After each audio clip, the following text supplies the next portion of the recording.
Love and Tap se llama esa canción de Beyoncé, y de haber sabido antes que nuestro primer invitado era fan de Bruce Springsteen, capaz que hubiéramos partido con eso. ¿Cómo estás, Andrés Jonet? Buenos días, bienvenido. Muy bien, efectivamente. ¿No sabía que era tan fan de Bruce Springsteen?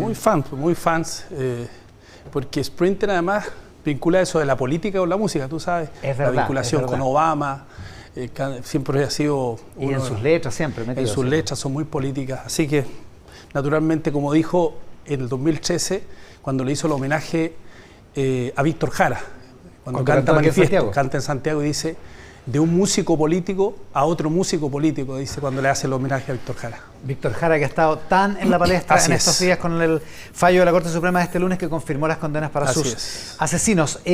Andrés Jonet, de ser el único diputado de Amarillos, pasó a ser el presidente de Amarillos. Así es. Nada de cosas. A ver, ¿qué es lo que pasó en Amarillos?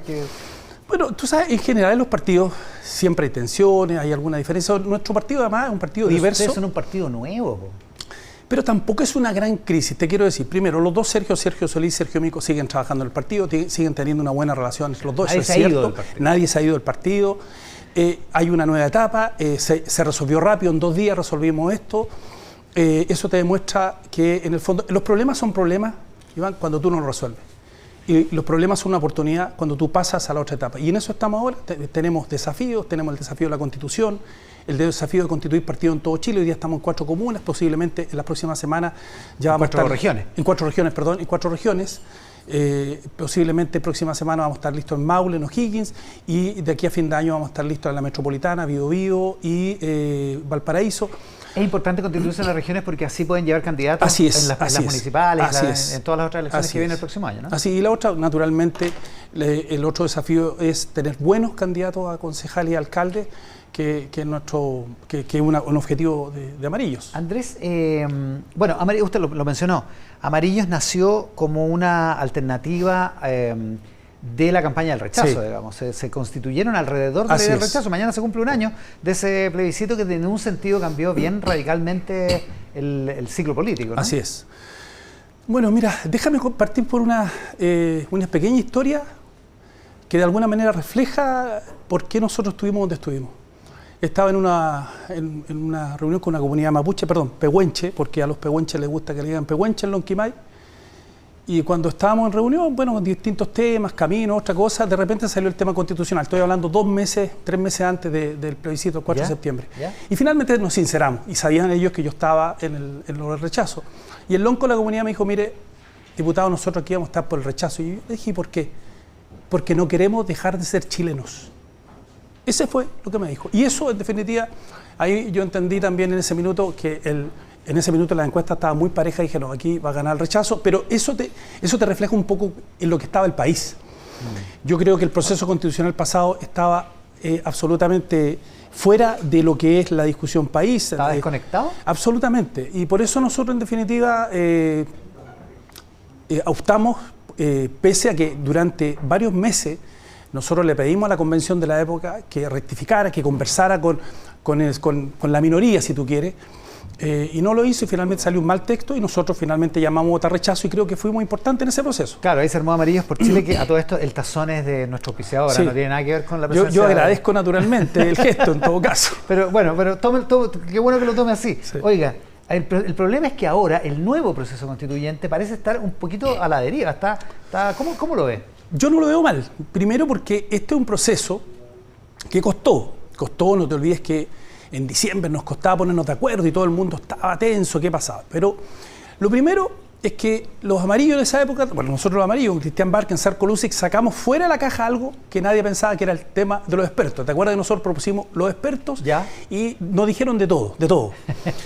¿Por qué lo decíamos nosotros? Muy simple, porque la democracia europea, todas las constituciones de la democracia europea la redactaron o un consejo experto o los parlamentarios. Por tanto, nosotros no decíamos nada nuevo. De ahí sacaron esa idea. De ahí sacamos esa idea y nosotros dijimos que queríamos 100%, pero finalmente, obviamente, había que consensuar, porque de eso se trata. Nosotros somos un partido de acuerdos y salió esta idea del consejo experto. El consejo experto...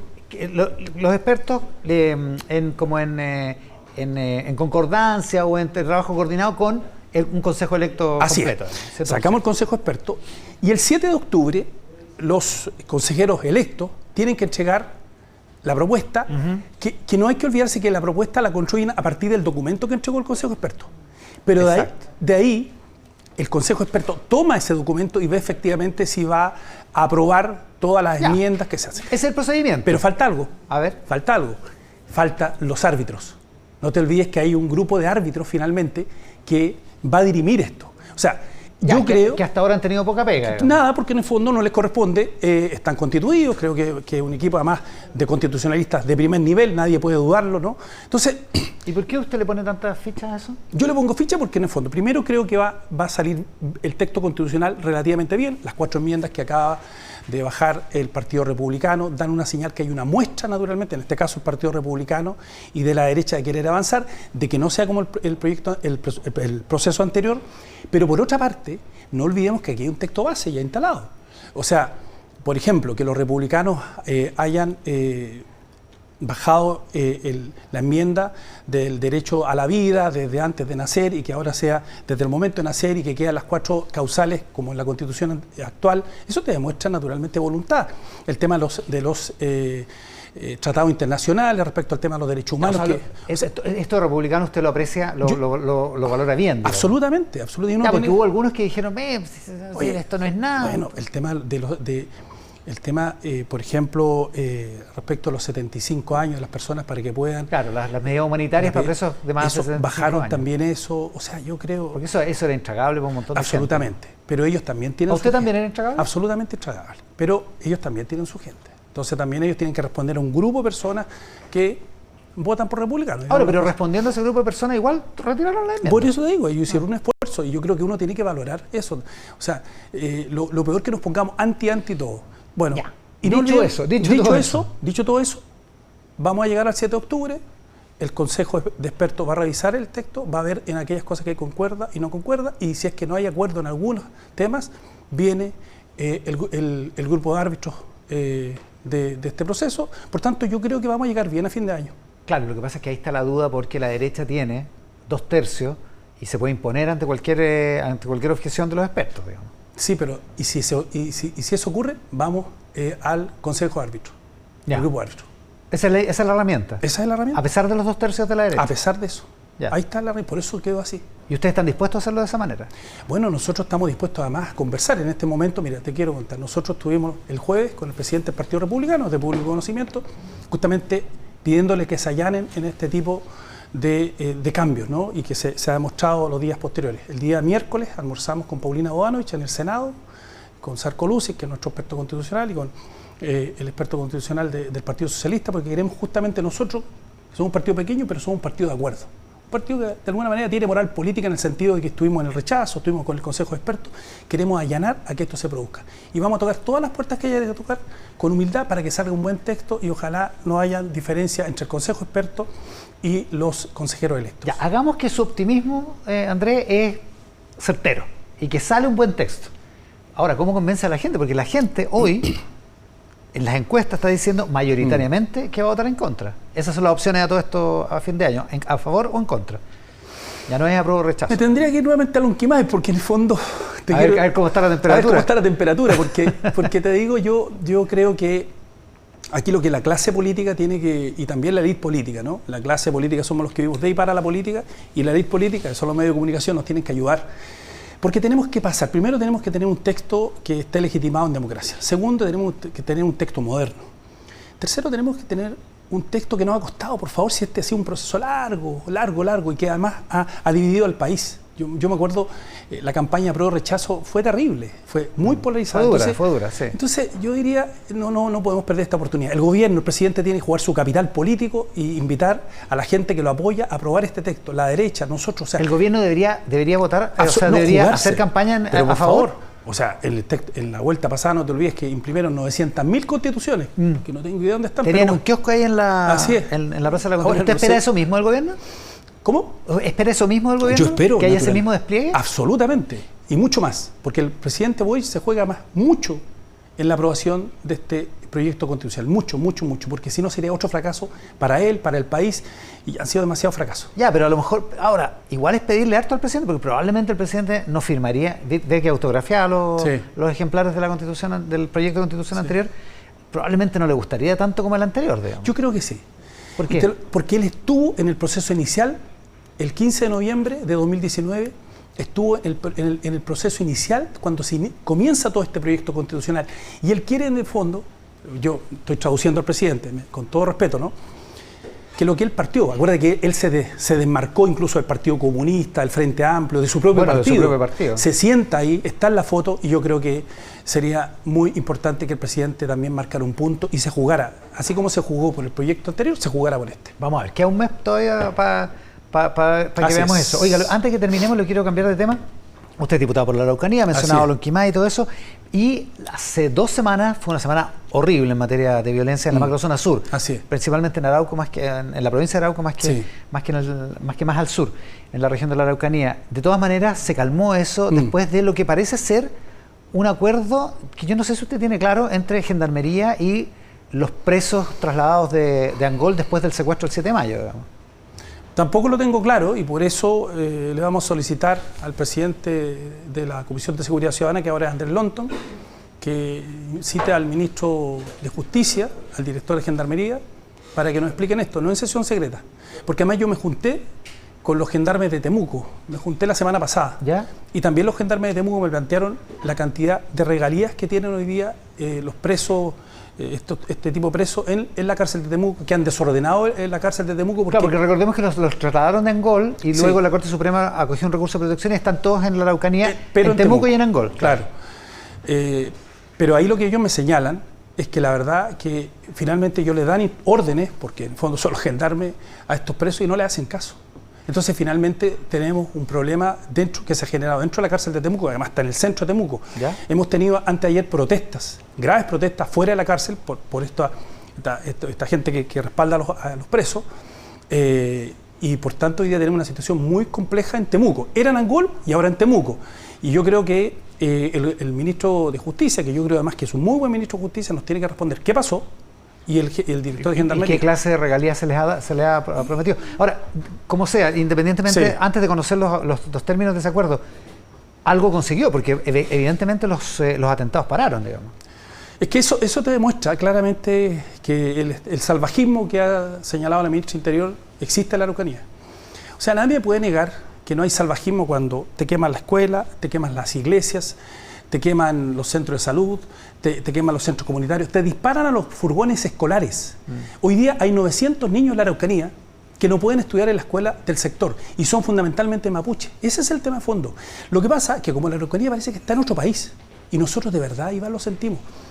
A la Araucanía se le recuerda en el verano, cuando la gente se va a Pucón, a Villarrica, pero en el año nosotros sentimos como estamos en otro país. La violencia hoy día es brutal. Hay más de 1000 predios tomados en la Araucanía. Las extorsiones a las comunidades mapuche, etc. Entonces, yo siento que falta de verdad voluntad política para terminar con esto. Porque finalmente se termina transando y negociando con los grupos paramilitares, con los terroristas, porque en el fondo, ¿cómo observa uno que justamente bajen los hechos terroristas cuando en definitiva se negocia con los presos de las cárceles? Andrés Llonet, diputado, presidente de Amarillos esta mañana acá en Mesa Central. Andrés, muchísimas gracias por la gentileza. Para la próxima Bruce Springsteen. Ya sabemos.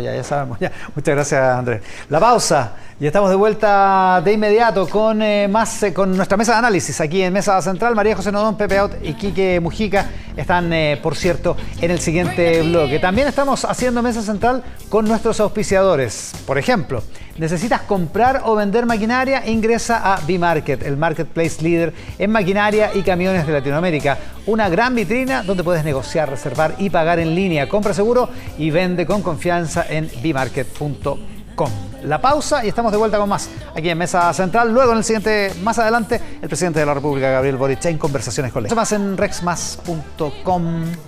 Mesa de análisis hoy acá en Mesa Central. Analizamos la semana política con María José Nodón. ¿Cómo estás, María José? Bienvenida, muchas gracias por aceptar nuestra invitación hoy día. Con Pepe Out, que está también con nosotros. Hola. ¿Cómo estás, Pepe? Y con Quique Mujica. ¿Qué tal? Muy buenos días. Don Quique, encuesta Pulso Ciudadano. ¿Quieren saber cómo está la cosa? Vamos. Mira, aquí está la primera lámina. Hablamos sobre la aprobación presidencial. Está el evolutivo. Baja levemente la aprobación a 60,7%. La desaprobación. Baja también levemente a 23,2%. Más que levemente. La aprobación. Más que levemente. Más que levemente, sí. Es que estaba mirando Sí. la línea. La línea es leve, pero el número es más grueso. Son 4 puntos porcentuales en que cae la aprobación presidencial. Otra lámina, luego la sometemos a la consideración de Quique, de Pepe y de María José.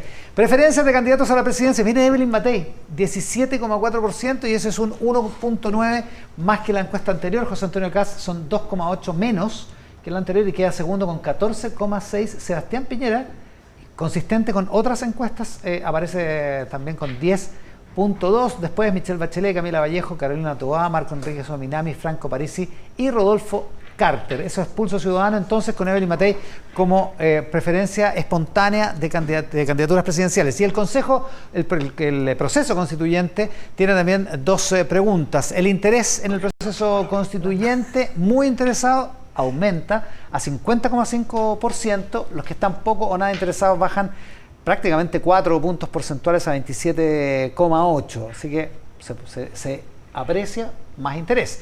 Y la disposición a votar el 17 de diciembre, recuerden que las opciones son a favor o en contra, ya no más apruebo o rechazo. Por el a favor sube de 12 a 15,6, sube más de 3 puntos porcentuales. El en contra se mantiene más o menos estable, de 26,3 sube un punto porcentual a 27,4. Y el no sabe cae drásticamente de 46,2 a 34,6. Aumenta también los que no van a votar. Ojo que es voto obligatorio en diciembre. Una primera mirada, Quique, a estas láminas. Bueno, la aprobación del presidente, el Consejo. Partamos por el Consejo.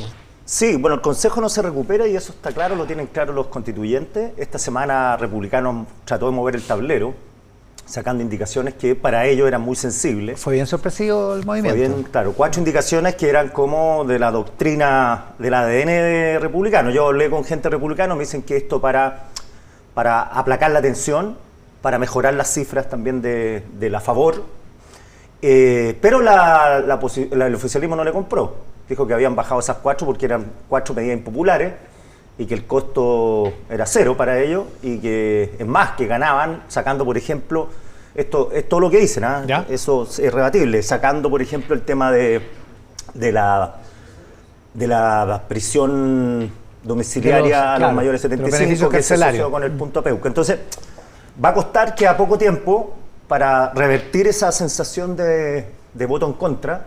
Y yo creo que se la están jugando ahora para la vuelta. Macaya ayer en una entrevista en el diario fue bien concreto que iban a hacer todo para votar a favor. Que la UDI se juega por ahora, a favor. Espérate noviembre, si estas cifras del en contra siguen altas, ¿qué va a pasar? Lo mismo plantea Andrés Llanet de Amarillos en el bloque anterior. María José Nodo. Oye, yo diría, mira, 3 cosas creo yo. Lo primero es que esta es una foto del momento. Yo creo que efectivamente los jugadores frente a esa foto van tomando posiciones y por eso es importante esos movimientos de 3 o 4 puntos que pueden indicar cambios. Es interesante el aumento en el interés. Exactamente, y entonces eso demuestra que estando en tierra derecha, efectivamente la conexión de la ciudadanía es mayor con lo que está ocurriendo. Pero si uno mira los liderazgos, la caída del presidente, que yo creo que no es tan poco significativa, y el alza de figuras como Sebastián Piñera o la mantención de Evelyn Matei, yo creo que ahí hay algo que uno podría interpretar como una pulsión por acuerdos, o sea, por algo que, pensando en que mañana estamos a un año del plebiscito, fue, creo yo, algo de lo que se rechazó, esa imposición de unos sobre los otros por sobre intentar acuerdos más transversales. Entonces creo que también puede leerse como un mensaje que los jugadores deberían tomar para definir sus posiciones. ¿Pulsión por acuerdos, Pepe? ¿Estás de acuerdo? Estoy de acuerdo. Yo creo además que las encuestas estamos de acuerdo. tan anticipadas frente a un proceso que todavía no culmina, que no tiene texto, que no tiene tampoco protagonistas definidos a favor y en contra, salvo un puñado marginal, no son indicativas de lo que necesariamente de lo que va a ocurrir. O sea, no es la verdad todavía. Yo pienso que sigue perfectamente abierta el resultado del plebiscito. Dependerá, por supuesto, de quienes están en el campo del apruebo y quienes están en el campo del rechazo, porque lo que yo veo es que hay un rechazismo de base, seguro, que además está muy concentrado en los electores inhabituales, digamos, aquellos que no votaban regularmente y que ahora sí votan. Y que no votarían a favor y que de se ven forzados a ir y cualquier cosa que venga del sistema político lo van a rechazar. Claro. Si a eso tú le agregas la totalidad del oficialismo o buena parte del oficialismo, probablemente haya rechazo. Es decir, si Chile Vamos y republicanos caen en la tentación de convertir esta elección, en el fondo, en un plebiscito a la derecha, corren alto riesgo de perderlo. Ahora, yo veo en el gesto de republicanos, seguido por la frase del profesor Silva, no son las últimas concesiones que vamos a hacer. Bueno, de hecho, viene en la tarde, hicieron unas más, sacaron unas. Sí, no, y van a seguir haciendo, porque ¿sabes lo que pasa? Que cuando ellos fueron electos no queriendo nueva constitución, ¿no es cierto? Al igual que los convencionales de la convención anterior, que eran críticos del proceso, fueron mayoritarios. Ahora, esta vez también fueron mayoritarios los críticos del proceso. Sin embargo, ellos decidieron comandar el proceso. Y en el momento en que deciden, porque podrían haber hecho otra cosa, ¿no? Claro. Podrían dejado a alguien de Chile Vamos que presidiera, y sin embargo pelearon para que fuera Beatriz Hevia, y por lo tanto se hicieron responsables del resultado. Y yo creo que eso se está viendo. Y yo creo que hay todavía una luz de esperanza de que tú tengas en el campo del apruebo a buena parte del oficialismo, encabezado por el presidente que va a venir en un rato más. Un ratito más. Y también por los dos principales candidatos presidenciales de la derecha. ¿Tú lo ves, Quique, al presidente? yo, ¿Haciendo campaña por el a favor? El presidente fue el primero en decir que a él lo satisfacía completamente el texto de los expertos. El punto de partida, digamos, ¿no? Que nosotros lo conversamos con gente del Frente Amplio y la gente del Frente Amplio no todas estaban felices con esas declaraciones. No, o sea, que verdad. se apuró mucho, que el texto es muy parecido a la Constitución del 80, que fue hecho en una cocina. Entonces el presidente se la jugó por ese texto. Va a depender de cuánto cambien ese texto. Me imagino que una de las decisiones del presidente, otra es que yo creo que él quiere cambiar la Constitución, que no siga la Constitución de Pinochet. Acuérdate que lo que dijo él, cualquier Constitución es mejor que la escrita por 4 generales. Por 4 generales. Yo le preguntaba a Sí. Andrés Llonet hace un rato si él se imaginaba que el gobierno iba a poner el kiosquito afuera de la Plaza de la Constitución para repartir textos de lo que se va a votar. Yo creo que no. Él decía ojalá, digamos. O sea, ojalá. Pero, ¿sabes qué? Yo creo que hay que mirarlo... Ojalá no. Ojalá sí, ojalá no, pero yo creo que aquí hay que mirarlo de otra manera. Yo creo que hay como dos niveles de mirar. Uno es lo que le conviene a cada uno. Yo creo que al republicano efectivamente le conviene que la Constitución se apruebe y se apruebe bien. Eso creo que es una constante. ¿Y al gobierno? Y al gobierno, yo creo que también. El gobierno se quedó sin ninguna de sus reformas. Lo que le quedaría sería haber cambiado la Constitución de Pinochet, que era efectivamente uno de sus, digamos, como puntos álgidos. Pero yo lo que veo con cierta preocupación es que mientras las encuestas van marcando rechazo, es verdad que cada uno se va preparando para situarse en ese relato del rechazo, o sea, para no quedar de perdedor.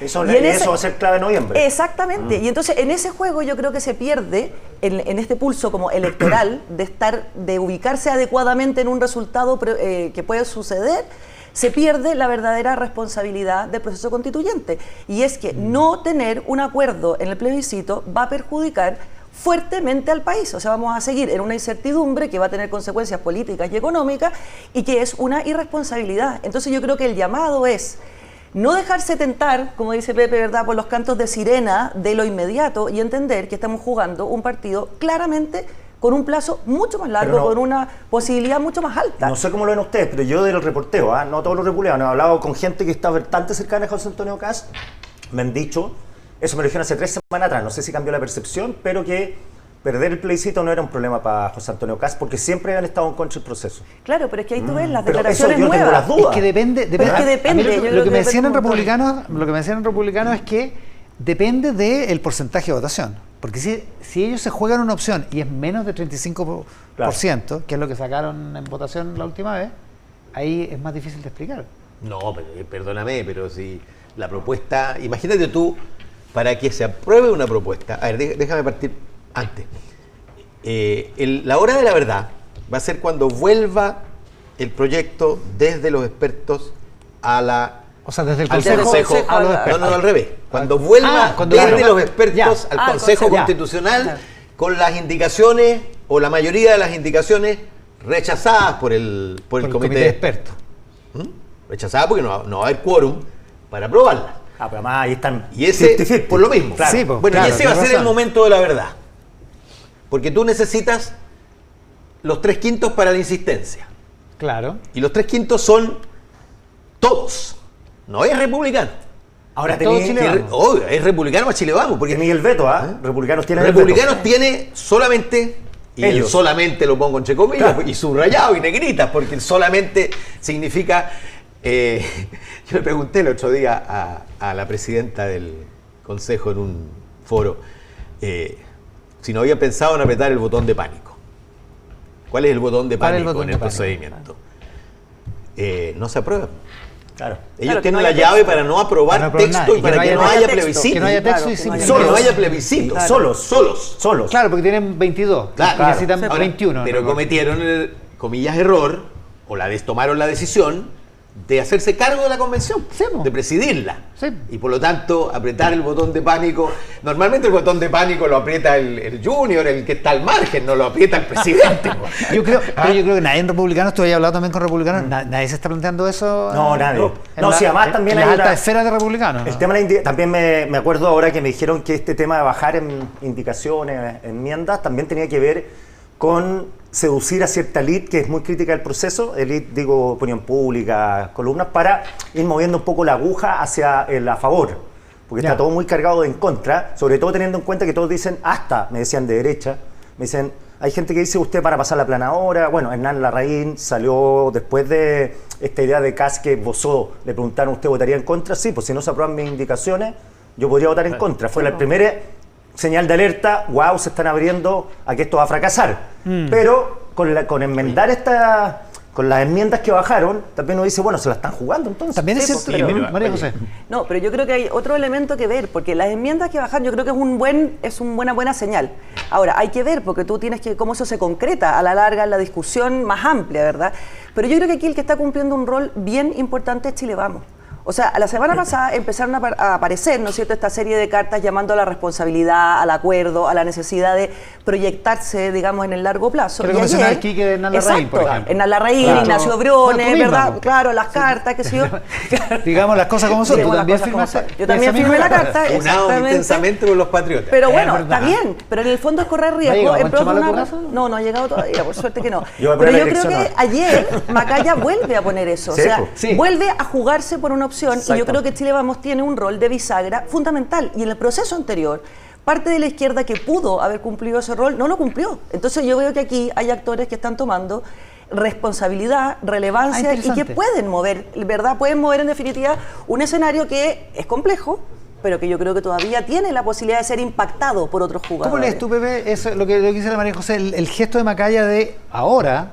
Es antes, o sea, es un riesgo, decir, exacto. Vamos, los que estuvimos por el rechazo ahora tenemos que estar por el eso, favor. Y además, ojo, porque Macaya corrió, el mismo riesgo en el proceso anterior. Claro. Y tuvo un muy buen resultado de cara a la gobernabilidad del país. No sé, a los costos que pagaron, pero bueno, pensando en es una señal de liderazgo. Exactamente. Porque él sabe que eso acentúa la impopularidad en la barra brava de la derecha. Claro. Pero Macaya está apuntando a lo que tienen que apuntar todos los políticos responsables, que es hablarle al conjunto del país y no a su barra brava. Oye, esa barra brava de la derecha no le va a comprar nunca. Ya no le compró es que nada. Ahora, perdóname, pero va a comprar. Lo contradictorio es cuando uno ve que se aprueban indicaciones, francamente, que le echan agua al molino del rechazo. ¿Cómo cuál? Porque una cosa, tú convendrás conmigo, Iván, que una cosa es no prohibir el rodeo y en vez de prohibirlo, regularlo. Claro. Y otra cosa es elevarlo a la categoría constitucional de deporte nacional. O sea, claro. Eso es... Y además la gente que le gusta el trompo está en oposición. Claro, por supuesto. Pero la gente que le gusta el trompo es que son dos indicaciones, porque la otra es que para la gente que le gusta el trompo, que obliga a que uno tiene que respetar las tradiciones. Sí, no, eso yo encuentro que es totalmente extemporáneo. Pasado rosca. ¿No? Y discutible el tema de las contribuciones, que una parte de la derecha está en contra. Ignacio Briones ha dicho que esa ley favorece a los ricos. Es una medida completamente va en contra de todo lo que se ha hecho en estos tiempos. Pero además tiene una contradicción vital, y es que en el fondo, al menos a mí, me parece que las constituciones tienen que ser mínimas. Y ese es el lugar donde se pueden encontrar. Todos estos elementos no poner dejan con las contribuciones. Exactamente, que se entreguen a la ley. Y la política pública se hace con la ley, no se hace en la Constitución. Están ahí porque un grupo de republicanos considera que necesitan normas orejas, dicen. Claro. Orejas que le suena a la gente como un programa de gobierno para revertir en contra. Oye, pero en el caso del rodeo, la ciudadanía, que leí una encuesta que no me acuerdo cuál era, muy en contra. Entonces, muy en contra. ¿Del rodeo? Entonces, sí, no, de ponerlo en la Constitución, no del rodeo. De convertirlo en deporte nacional, en la Constitución de Política de la República. Es uno de los deportes que más público lleva a la gradería. Pero ¿sabéis que yo creo que aquí hay una cosa? Yo creo que la convención cometió el error, por supuesto, maximalista, pero este es el maximalismo a la inversa. Al revés. Exacto, es al revés. Además, por Y las además- vacas lo votan, así que... No, pero además otra cosa. Hay Sí, que pero los pensar vaqueros que- sí. Oye, ya, pero espérate. Pero republicano, es cierto que en un sentido es popular. Bueno, lo de oreja. las contribuciones. Pero en republicanos te dan una argumentación. Te dicen, es que el derecho a propiedad no puede estar. Es un impuesto al patrimonio. Tan sujeto, Es el exacto. único impuesto al patrimonio que existe en Chile. Yo se lo he escuchado a Exactamente. Kaiser que está totalmente en contra de las contribuciones. Dice que Bueno, pero, uno paga impuestos, pero- ¿por qué pero cobrar Kaiser- por el derecho a Kaiser propiedad? está en contra, si tú lo aprietas bien, de los pagar impuestos. impuestos. Impuestos en Sí, total. y pero obviamente- hay actos republicanos No, que lo que te- dice- no, es lo un que- pleonasmo que Lo que esté dice- en contra de las claro, lo que dice el contribuciones. republicano es que esto te afecta al patrimonio y que eso no puede ser.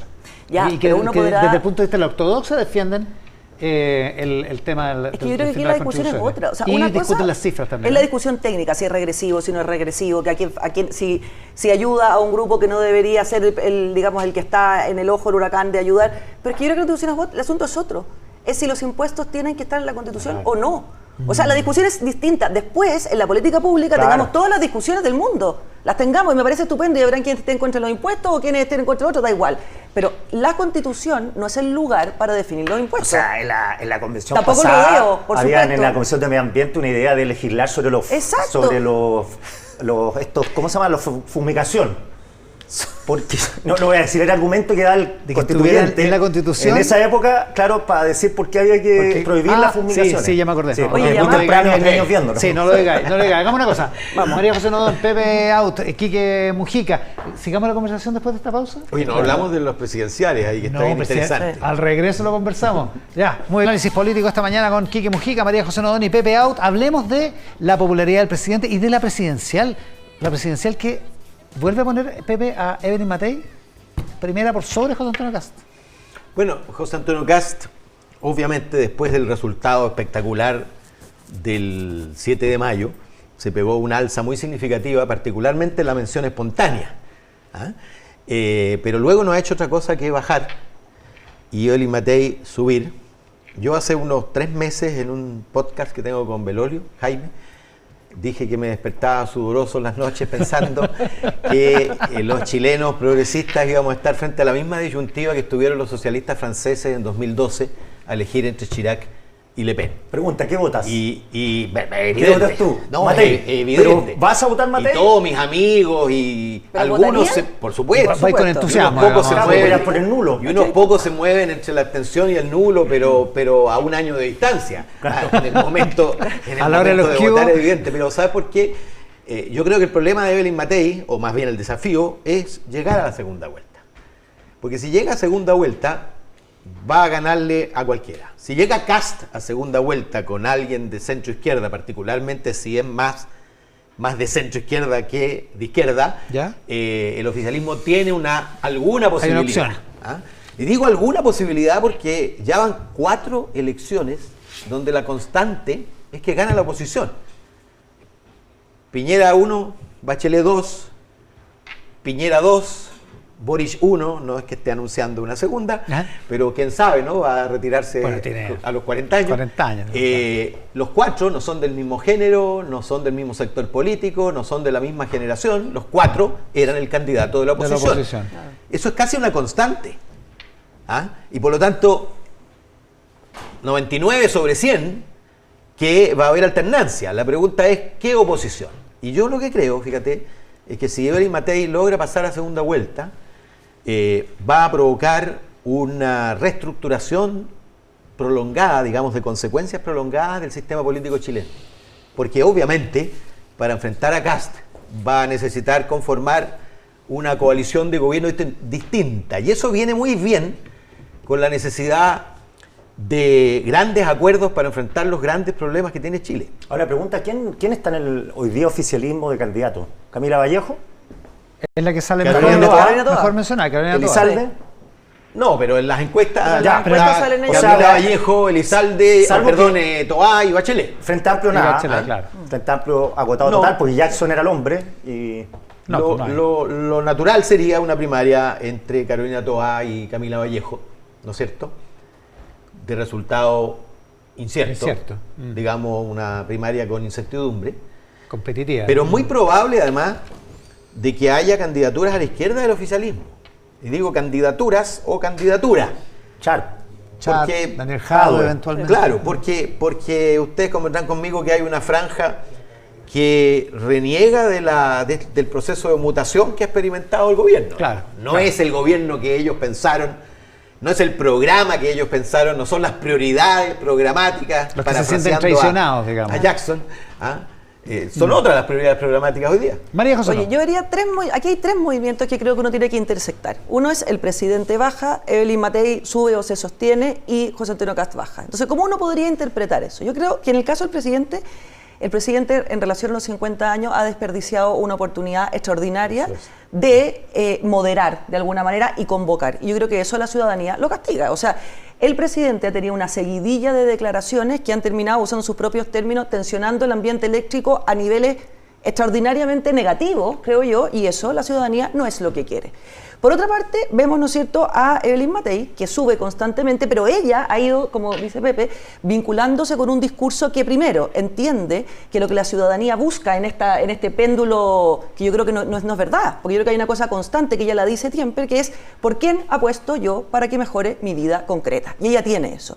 Y lo tiene en la pulsión seguridad, que es la pulsión que la ciudadanía está buscando fuertemente. Entonces ahí, como decía Pepe, comentábamos antes, compite con José Antonio Kast, pero tiene esa apertura hacia el centro, la hemos visto dialogando con demócratas y con amarillo, y yo creo que en ese sentido es una candidata infinitamente convocante, que además para mí representa de verdad lo que la derecha tiene que ser, que es distanciarse de republicano, buscar su identidad y desde esa identidad negociar los acuerdos, pensar el país, digamos, hacia adelante. ¿Quique? Sí, es una carta, es la carta de Bópoli, es la carta de la UDI, RN no sé en qué está, siempre es raro que está RN hay un grupo que está mirando con mucha simpatía a republicanos, ya se fue una diputada. Catalina del Real. Sí, y en cualquier momento... En cualquier momento sea otra. Otra, que está anunciándolo hace rato, así que se va a ir a republicano. Entonces, puede ser que se divida, incluso como dice Pepe, pero los partidos se dividen, RN vaya algunos por Kast si lo ven seguro. Si el punto es que si Kast le va ganando la encuesta a Matei, los otros van a capitular o no. Y la otra pregunta es lo que insinúa Pepe, porque ¿cómo se podría armar una coalición de gobierno de derecha sin republicanos? Sin ese sector de republicanos en el Congreso y en la votación, digamos. Bueno, armándose de las coaliciones. Es que no está. Yo qué es lo que imagino. Imagínate tú una segunda vuelta que llegan en torno a 25% Kast y Matei, no importa quién arriba, quién abajo. Ajá. Luego en torno a 20% la candidatura del oficialismo, un 10% distribuido en las candidaturas a la izquierda del oficialismo, seguramente Meo, que ya formó un partido y está camino de nuevo. Patria Progresista si ha sido 3 veces candidato, ¿por qué no una cuarta? Parte de los muebles, diría yo. Es lo que mejor hace en la vida, además, ser candidato presidencial. Profesión, cuando le preguntan en el aeropuerto, profesión, candidato. Entonces, una vez le dije que era candidato permanente y se enojó. Bueno, ese resultado posible va a requerir que tú formes una coalición, porque tú vas a tener que convocar al electorado que dice María José. Y lo convocas, por supuesto, de muchas maneras. Lo convocas con acuerdo programático, lo convocas con inclusión en una especie de gabinete de unidad nacional, en fin. Y por supuesto, vas a tener una coalición que va a requerir, en algunos temas, que es como se gobierna en general, sobre todo en los regímenes parlamentarios. En algunos temas tú buscas con tu ala derecha porque conectas, los de seguridad, por ejemplo, y en otros temas con tu ala izquierda. ¿Lo ves posible? Es que, ¿sabes lo que yo creo que aquí hay un tema importante, y es que Evelyn Matei tiene que decidir, y yo creo que está bien decidido eso en el caso de ella, si se va a mimetizar con republicanos o si va a adquirir una identidad diferente que de alguna manera convoque a la derecha. Yo creo que si esa es la decisión, a mí me parece correcta, lo que va a pasar es que si tú te mueves hacia el centro, obviamente pierdes por la banda del extremo. Claro. Eso va a pasar. Ahora, el punto es, en el momento en que ella llegue al gobierno, ¿cómo va a gobernar? Yo creo que unas alianzas construidas desde la identidad es perfectamente posible. O sea, Republicano es un partido que va a tener su representación en el Congreso, en algunos asuntos estarán de acuerdo, en otros no estarán, pero yo tampoco veo que sea digamos, terrible en algunos acuerdos negociar. Lo que sí me parece negativo es mimetizarse. O sea, que hay que saber, aquí hay grupos que son distintos, con identidades diferentes, y desde esas diferencias negociamos, construimos, hacemos Ahora acuerdos. Se ve más fácil con Evelyn Matei. Primera, ¿qué pasa si gana Kast? ¿Gobierna con Chile Vamos? Si gana la elección general. Gana la elección presidencial. ¿Va a ir Chile Vamos a gobernar? Pues si no lo queremos en campaña, si establecemos cordón sanitario con republicanos, ¿cómo se ve después que se incorpora al gobierno? ¿Se incorpora o no se incorpora? ¿Republicano puede gobernar solo? Es que el republicano no puede gobernar solo. No puede gobernar solo. No, si el punto se van a querer. Y eso es lo más cercano a la política, quizás. O sea, haber buscado exactamente. Un detalle, ¿cierto es? Yo no sé si vieron la entrevista hace, no sé, 3, 4 semanas, Sebastián Piñera en la tercera y Evelyn Matei. Y los dos decían exactamente lo contrario. Sebastián Piñera proponía una amplia primaria de la derecha con republicanos, una especie de nueva concertación. Evelyn Matei proponía la diferenciación neta de un proyecto claro de centro derecha. Dos tesis claritas, es que son dos tesis, exactamente, que van a estar en tensión. Yo me la jugaría claramente por la de Evelyn Matei, pero obviamente es un camino que hay que ir recorriendo. Eso no implica que para cosas específicas, para acuerdos específicos, después en el Congreso obviamente puedan ir digamos, en algún rumbo compartido, pero desde la identidad, como decía Doris exactamente. Day. Ya.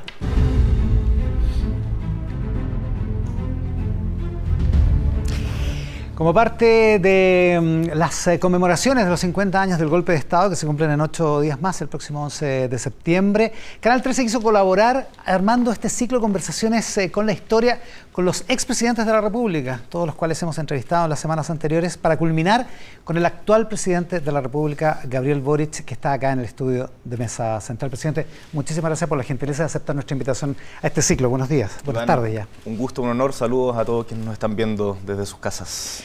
A todos sus antecesores les pregunté qué estaban haciendo, cómo recordaban su 11 de septiembre. Usted nació en febrero del 86. Así es. Así que prácticamente 12 años y medio después del golpe. ¿Cuál es su primer recuerdo, la primera vez que tuvo conciencia de que algo así había pasado? Tengo tres imágenes distintas. Una muy chico, que en mi casa había un sticker del arco iris del no en el lugar donde se guardaban los pañales. Entonces, en algún momento buscando, y le debo haber preguntado a mi padre eso. Pero después eso, usted tenía 3 años. 2 años y medio. 2 años y medio, claro, muy chico. Después, un momento que me marcó mucho fue... Tengo la impresión de que haber sido un sábado o un domingo. Yo estaba viendo monitos en la casa de mi abuelita. ¿Ya? ¿Todo esto en Punta Arenas? En Punta Arenas. Y de repente se interrumpen los monitos. ¿Ya? Y sale noticia urgente: condenados Manuel Contreras y Pedro Espinosa. Y empieza un largo recorrido que interrumpe lo que estaba viendo la tele. Son 95. 95. Casi 9 años. Y le digo a mi papá, como, ya papá, pero ¿por qué? Como que vuelvan los monitos. Y me dice algo así como, no quiero, pero algo así como, hijo, hemos esperado demasiados años por justicia, puedes esperar un poquito para que vuelvan los monitos. Y lo otro que me costó entender, también de haber tenido 7 años, durante el gobierno del presidente Elwin, cuando los familiares de detenidos desaparecidos protestaban afuera de la Moneda, y yo no sé por qué tenía la idea de que eran 7. Tenía ese, y dije, pero le pregunté a mi papá, ¿por qué no aparecen? ¿Dónde están? Y ahí me dijo, acá hubo un problema mucho más complicado que eso, y empezamos poco a poco a conversar del tema. Claro, son los primeros acercamientos a la noción de que había un problema político grave, de magnitud importante. Y después, en quinto básico, claro, Pinochet todavía era comandante en jefe, y teníamos en ese momento había clases de efemérides, que era una manera muy arcaica de pasar la historia. Y algo, no sé por qué sale el nombre de Pinochet y yo digo, Pinochet es un asesino. Y la profesora de ese entonces me dice, no vuelvas a repetir eso porque en esta sala hay hijos de militares. Yo quedé también impactado, y entendiendo que había un problema. Entendiendo que había una diferencia. Que había una diferencia y que había un problema, sí. Y después ya a los 12 años ya empecé a leer más, con más avidez, y involucrarme más, y a militar también. Y cuando uno empieza a militar... ¿Cuándo empezó a militar? Empecé a militar a los 13 años. 13 años. Oiga, y la figura de Allende, ¿cuándo empieza a tomar conciencia de la figura de Allende? Toda mi familia es demócrata cristiana. Por lo tanto, fueron opositores a la UP.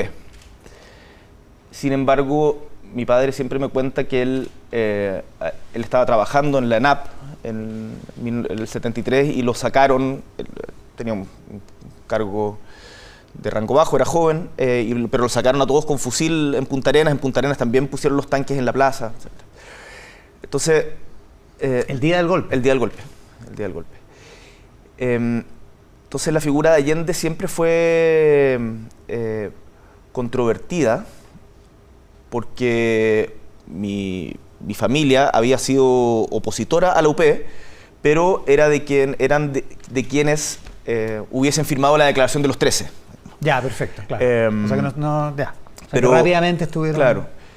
Pero yo me empecé a leer, recuerdo haber leído Un día de octubre en Santiago, de la Carmen Castillo, que cuenta el asesinato, la masacre de Miguel Enríquez en Santa Fe 725. Donde ella sale herida, digamos. ¿Ah? Ella sale gravemente herida. Ella sale gravemente herida.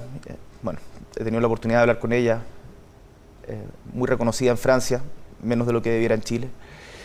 Y ahí también me empiezo a involucrar ahora con la figura de Allende, del presidente Allende, y el discurso, lo primero que me choca mucho. El último discurso del 11. El último discurso del 11. Y después ya estudiando más el de Guadalajara, el del 4 de septiembre del 70, el de la ONU. Y empiezo por la vía de los discursos. Por la vía de los discursos. Y empiezo, le digo a mi padre, como en algún momento, porque discutíamos, yo hubiese apoyado al presidente Allende si hubiese estado vivo, y él tenía una visión muy crítica. Dice: tú no sabes lo difícil que fue también la época de la UP, nada justifica que se haya derrocado un presidente constitucional, pero siempre me decía que nosotros teníamos una figura mítica construida de Allende, y en algún momento mi familia paterna era muy católica, entonces yo cada vez me iba izquierdizando más, y en un momento mi nona me dice, le digo algo como nona, yo soy de izquierda y no quiero ir a misa, o sea, algo de esas características, como, o sea, ya no creo. Los que somos de izquierda somos ateos. No necesariamente. No, tengo una gran duda espiritual. Es algo que me interesa mucho. Y me dice, ya no te reconozco, como cuánto has cambiado, porque los croatas, esto no quiero ser cuidadoso en los juicios, pero en general había en cierto sector de la sociedad croata algún grado de anticomunismo. Y en 1991,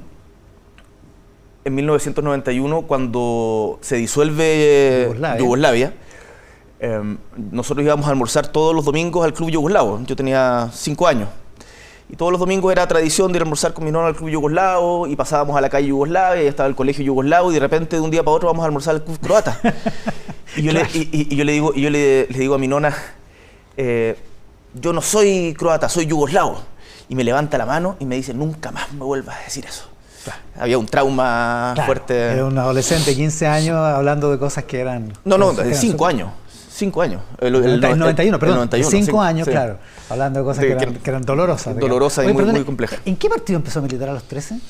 En una organización de Magallanes que no trascendió más allá de la formación que tuvimos en ese momento. O sea, ya era un movimiento fuera de los partidos, digamos. Fuera de los partidos. ¿Qué es lo que lo caracterizó después? Digamos? Yo le envié sin entender mucho en ese momento, pero mi primer acercamiento fue con el Partido Socialista. El Partido Socialista tenía le llamaban la Casa del Pueblo, y se hacían charlas, y era un lugar muy activo que me inspiró después para también mi sede de diputación, que fuera una sede abierta con hartas actividades.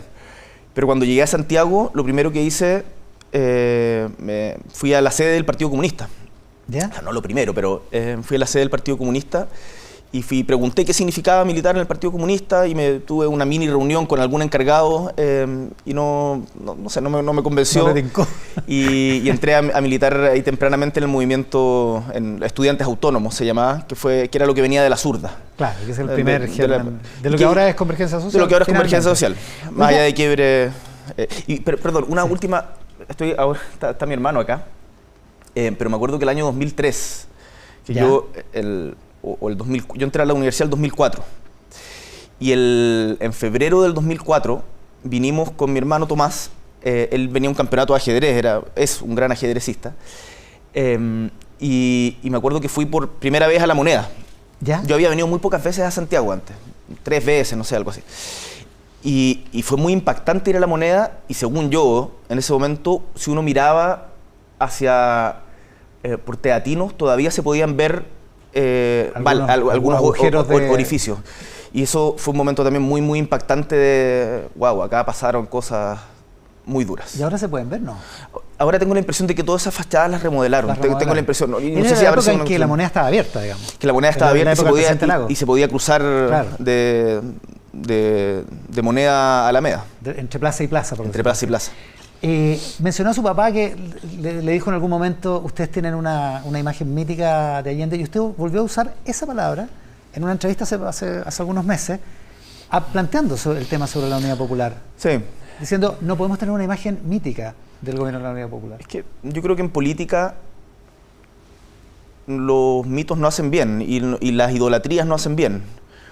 Y todos los personajes que tienen relevancia histórica, desde Alejandro Magno a, no sé, Juana de Arco, Julio César, Churchill, Roosevelt, Allende, por cierto, el mismo Eduardo Frei Montalva, son personajes que tienen algún nivel de contradicción.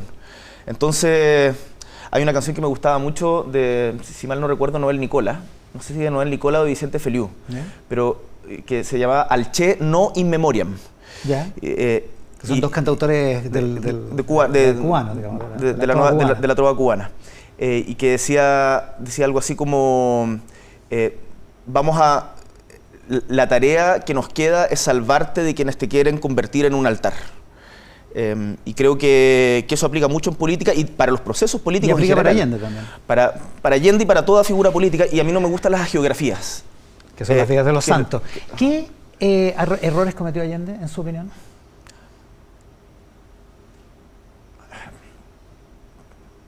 Es muy difícil juzgar a un presidente, bueno, a cualquier expresidente, más aún desde el lugar en donde uno está hoy día.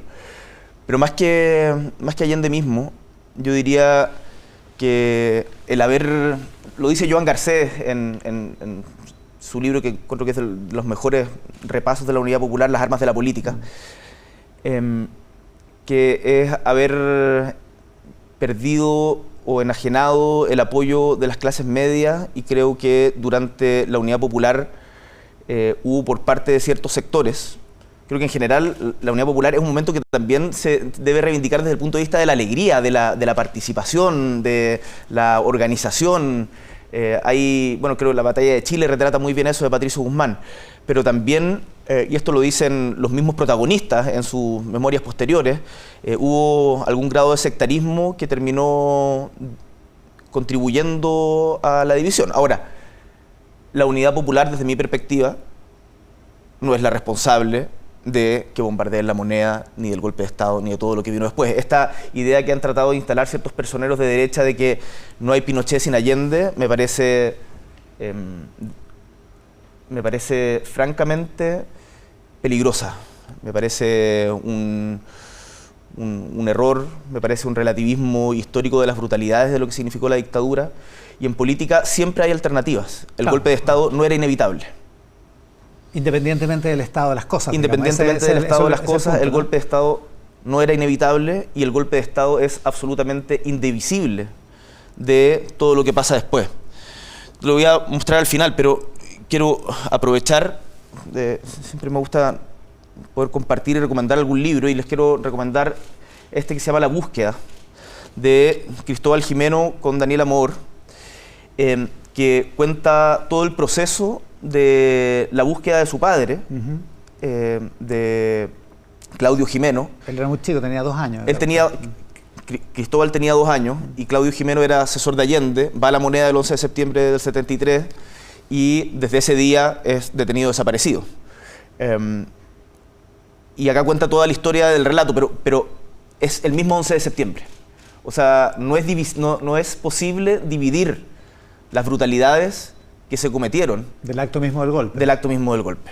Y el golpe, insisto, en política siempre hay alternativas. Y yo esperaría que como sociedad hoy día nos comprometamos a que nunca más vamos a romper la democracia por los motivos que sea. Vamos a hablar más adelante de esos compromisos que usted busca, presidente. Lo que se ha criticado en estos últimos meses probablemente es una cierta idea respecto de que la unidad popular es una cuestión sacralizada. Algún dirigente del Partido Comunista dijo que era un proceso que todavía estaba latente, como en construcción, que por cierto no era un fracaso. Y la verdad es que eso suena más a geografía, para usar la palabra que usted ocupó, que a un análisis más ponderado de los hechos históricos, digamos, porque hubo muchísimos problemas en esos 1000 y tantos días, digamos. Hubo muchísimos problemas, como han habido muchísimos problemas en la historia de Chile, y yo creo que todos tenemos que estar disponibles a discutir sobre los vaivenes y las vicisitudes de la unidad popular, pero también podemos tener ciertos consensos básicos. Hubo un intento de desestabilización desde antes que la unidad popular fuera gobierno. El vil asesinato del general Schneider, recordemos que es antes de la votación del Congreso Pleno para ratificar a Allende como presidente electo de la República. La intervención de organismos de seguridad de Estados Unidos, las declaraciones del presidente Nixon junto con Kissinger, son previas al UP. O sea, había un ánimo que estaba de antes. Hostil, digamos. Hostil. Las tensiones en la sociedad chilena, recordemos, venían de antes. A Eduardo Frei Montalva le hicieron un intento de golpe, el tanquetazo. Entonces, es una sociedad que... Tacnazo, el tacnazo, el tanquetazo del 22 de agosto, del 29 de junio. Entonces, el general vio. Entonces es una sociedad que efectivamente venía muy fracturada y por cierto se cometieron errores y yo creo que la izquierda ha reflexionado mucho respecto de los errores. El haber tenido 17 años de exilio en muchos casos, el trabajo intelectual que se hizo, el trabajo intelectual y artístico que se hizo respecto a la revisión de la unidad popular desde el momento... Inmediatamente, el documento de marzo del Comité Central Clandestino del Partido Socialista, liderado por Carlos Lorca, ya realiza una autocrítica respecto de lo que había sido la Unidad Popular. Todo el proceso de renovación socialista, que es riquísimo en su debate y discusión, lo cuenta Ernesto Tone en sus memorias de su pasado comunista. Que fue protagonista de ese diálogo. Digamos, claro. Fue protagonista, pero más protagonista internacional, porque era secretario internacional de las Juventudes Comunistas. Entonces, la izquierda ha hecho una revisión de ese proceso, yo diría, muy, muy contundente. Y yo, como presidente joven, estoy muy disponible a ser parte de ese debate también. Pero lo que no podemos hacer, podemos discutir todo lo que queramos de política, pero lo que no podemos hacer, desde mi punto de vista al menos, es justificar que por los motivos que sea, es legítimo quebrar la democracia en Chile. Justificar o relativizar las violaciones a los derechos humanos. Y en ese sentido yo siento que un sector de la derecha, no quiero meter a todo el mundo en el mismo saco, pero ha habido un retroceso. Hay un diputado, porque hay excesos que parecieran que son muy violentos, como el Gloria Navellán cuando dice que las torturas sexuales fueron, es un mito urbano. Una leyenda urbana. Una leyenda urbana, dice. A propósito, acabamos de recuperar y expropiar la Venda Sexy, un lugar que invito a la diputada a que pueda visitar cuando lo convertamos en un lugar de memoria, para que sepa que no era un mito urbano. Que era un centro de detención de la DINA. Un centro de detención de la DINA donde se realizaban ese tipo de torturas. Atrocidades sexuales a los detenidos. Pero hay otros parlamentarios que dicen... Eso se expropia y va a quedar cerrado eso, ¿no? No, lo queremos convertir en un sitio de memoria. Ya. En un sitio de memoria. Pero hay otros diputados como el diputado Alessandri, que en un tono, yo diría, más serio, pero por lo tanto también más preocupante, dice: yo justifico el golpe de Estado. Entonces, de haber pasado de hace 10 años, en donde el presidente de la República de entonces, Sebastián Piñera, habló, creo valientemente, de los cómplices pasivos de la dictadura, quienes pudieron hacer y no hicieron, tanto en la judicatura como en el mundo civil, a que hoy día tengamos parlamentarios que están abiertamente reivindicando el golpe de Estado, que es indisoluble de lo que viene después. Creo que es un retroceso democrático peligroso, y eso nos debe invitar a reflexionar que la democracia no es algo que esté garantizado. Nosotros hemos tenido, mi generación, la suerte, gracias a quienes lucharon por ella, gracias a los gobiernos anteriores, gracias al reencuentro de los demócratas, como decía Patricio Aylwin, de vivir en democracia, pero no está garantizada y tenemos que cuidarla. Y ese es el compromiso al que yo quiero invitar a todos los sectores de la sociedad chilena, que independiente de nuestras diferencias políticas, que pueden ser muy legítimas, que las tenemos, que a veces suben de tono, a veces hay declaraciones más o menos desafortunadas, pero la democracia es un valor que tenemos que cuidar y es muy fácil perderla. Y en el mundo, hoy día está muy amenazada. Presidente, vamos a volver sobre el tema del compromiso al que usted está invitando a los chilenos y a los sectores, a los distintos sectores políticos. Pero a propósito que menciona el presidente Aylwin, su generación fue súper crítica del periodo de la transición. Ahora, sentado en el sillón donde está usted y pensando en los ecos del golpe de Estado, pensando en la rudeza, por decirlo menos, que tuvieron los acontecimientos posteriores al golpe, ¿mira de otra manera la transición con Pinochet como comandante en jefe del ejército? ¿Ha reevaluado la transición? Mi padre siempre me decía, yo en el colegio ya adolescente era efectivamente muy crítico de la concertación en general, y me decía, hijo, es que tú no entiendes lo difícil que era, y ponía el ejemplo de Pinochet como comandante en jefe del ejército, o sea, y después cuando uno lee, creo que está en el libro de Ascanio Cavallo, en el libro de la transición, la historia oculta de la transición, que lo primero que hace, creo que Belisario Velasco, a propósito, es hacer un chequeo, y estaba todo microfoneado. Sí. Tenían todo microfoneado. Ahora, empezaron a buscar micrófonos y los encontraron. Y los encontraron. Entonces, efectivamente, cuando uno ve con perspectiva histórica y ve las dificultades que tuvieron, y más aún habitando el cargo y enfrentado a las dificultades propias de gobernar, uno lo mira con una diferente perspectiva. Pero eso no quita que, desde mi perspectiva por lo menos, es legítimo tener una visión crítica de ciertos aspectos de la transición. En particular, por ejemplo, yo creo que la segregación en materia educativa, el crédito con aval del Estado, el lucro de las universidades en general. Esto lo he conversado mucho con las organizaciones y quiero ser cuidadoso con eso porque sé que se hicieron esfuerzos, pero creo que el Estado pudo haber hecho más, debió haber hecho más por encontrar toda la verdad y garantizar toda la justicia y hacer las reparaciones que correspondían.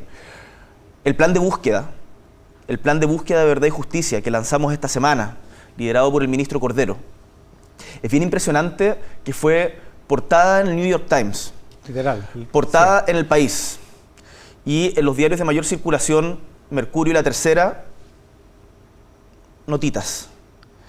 El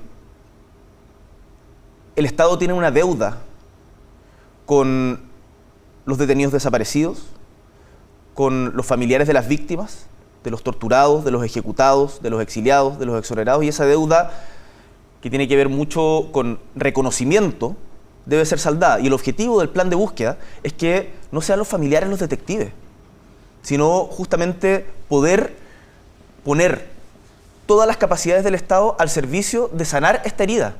Nos siguen faltando más de 1000 chilenos y chilenas que no sabemos dónde están.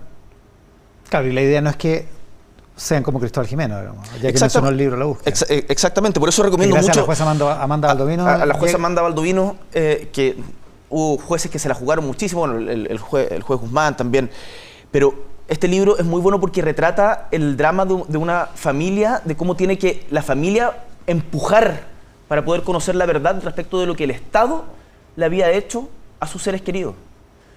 Y ahí se generan heridas que son intergeneracionales, y eso es lo que yo creo que quizás hay gente que cuando dicen tenemos que mirar hacia el futuro, dejar de revisitar el pasado, lo único que hacen es revivir las heridas están abiertas. Yo me siento atravesado por una herida sin haber vivido en ese periodo, porque sé que faltan más de 1000 chilenos y chilenas que no sabemos dónde están y que los hicieron desaparecer.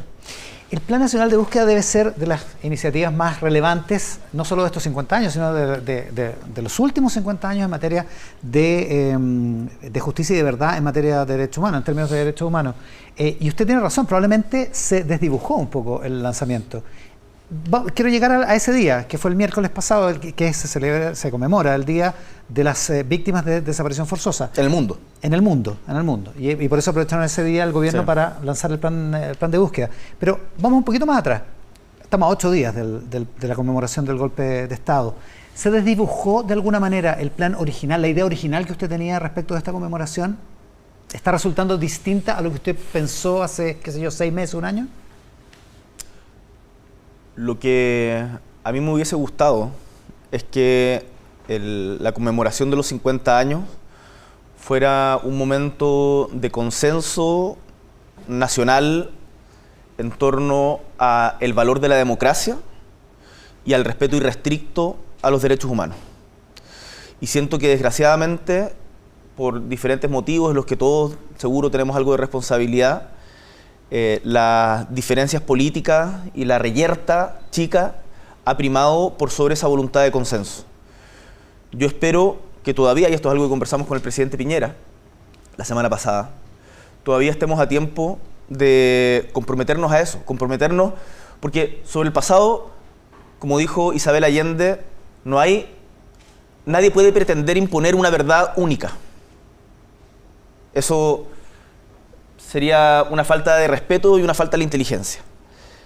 Pero lo que sí podemos hacer es comprometernos hacia el futuro, a cuidar la democracia de los riesgos que tiene, que hay muchos, y de respetar irrestrictamente los derechos humanos. Y esto es algo que yo he tratado de defenderlo, y a mí me sorprende porque desde la derecha me lo valoran mucho cuando lo hacemos a nivel internacional. Yo lo he hecho de manera muy clara en materia internacional, por ejemplo, en el caso de Nicaragua, en la guerra en Ucrania, etc. Y sin embargo, acá pareciera que ese consenso se ha debilitado. Y en ese sentido, a mí me parece que eso es menos de lo que yo esperaba, y siento que en relación a 10 años atrás, a la conmemoración cuando el presidente Piñera habla de los cómplices pasivos, hoy día tenemos a gente de este sector político que está abiertamente reivindicando el golpe de Estado. No, y desde ese punto de vista, hace 20 años también es distinto lo que está pasando ahora. Y eso me parece lamentable. Pero la pregunta es, ¿cuánta responsabilidad hay del gobierno? Usted que menciona la frase de la Isabel Allende, la senadora Isabel Allende, ella dice, no hay posibilidad de una verdad única, pero agrega, eso, y era un error del gobierno tratar de buscarla. Ella le asigna al gobierno esa responsabilidad.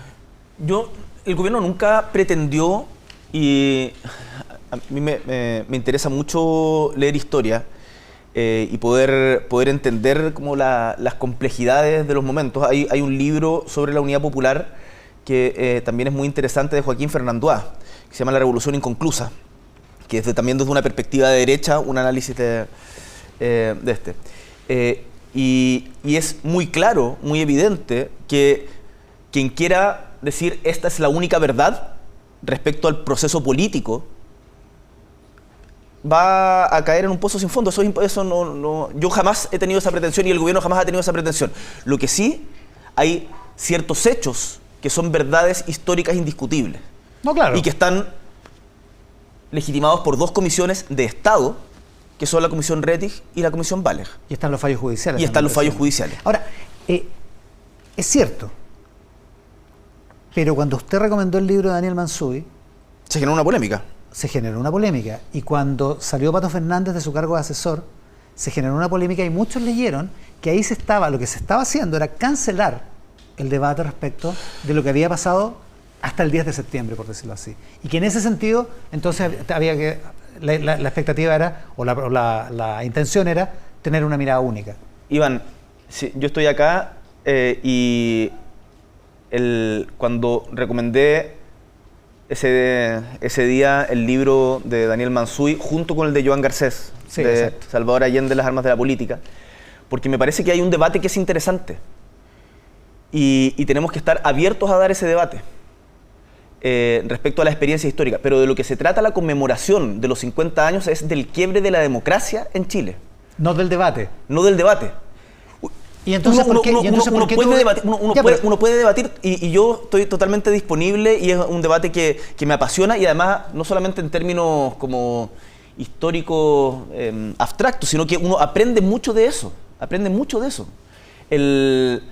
O sea, por de pronto, el resultado del plebiscito del 4 de septiembre es una reiteración de manera muy clara por parte del pueblo de Chile de que no se pueden hacer cambios estructurales sin mayoría. Y eso también es algo que hay que aprender del periodo de la Unidad Popular. Uno va revisando, entonces los cambios son... Pero si eso es así, presidente, ¿por qué tiene que salir Patricio Fernández de su cargo de asesor? Porque la crítica era que él había, independientemente de las tergiversaciones, de lo que haya sido, el problema era que había planteado una situación respecto de la diferencia de opiniones y miradas históricas hasta el 10 de septiembre. Patricio presentó su renuncia de manera, yo creo, responsable y honrosa, porque sintió que estaba haciendo obstáculo para el encuentro que necesitábamos en ese momento a propósito de las interpretaciones que se dieron de una entrevista de justamente esta idea de separar las causas del golpe mismo. Yo creo que no hay justificación alguna posible del golpe de Estado. Y eso fue una decisión personal de Patricio, a quien respeto muchísimo y me ha contagiado siempre, Patricio, más allá de su curiosidad, su ánimo de buscar, su ánimo de preguntar. Y creo que eso es deseable y es algo que yo por lo menos desde el gobierno mantengo. Creo que hay que mantener la inquietud intelectual siempre despierta. Por eso no me gustan cuando no me gustan los fanatismos. Cuando veo a personas demasiado seguras de sí mismas, me genera un poquito de desconfianza. Duda. Sí. Que viva la duda y que viva la decisión. Ya. En el caso del gobierno. Lo que significa que, yo lo entiendo, usted lo ha dicho, el gobierno no quería una verdad única. Había sectores de la coalición de gobierno que estaban disconformes, incómodos con que se discutieran estas cosas. En el marco de un debate tan complejo como este siempre se generan incomodidades, porque además hubo visiones distintas y hay mucha sangre de por medio. Entonces, imagínate lo difícil que debe haber sido, yo lo pienso ahora, cuando se forma la concertación y el reencuentro de la democracia cristiana con el Partido Socialista. La reunificación del Partido Socialista en el Congreso Salvador Allende, liderado por Jorge Arrate con Clodomiro Almeida y el ex senador Núñez. O sea,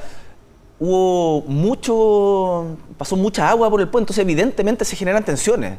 Si acá pensar de que gobernar y discutir respecto de la historia va a ser miel sobre hojuelas sería de una ingenuidad tremenda. Entonces a mí eso no me asusta, no me preocupa, no me molesta que hayan esos debates, no me molesta que hayan distintas visiones dentro del conglomerado de gobierno.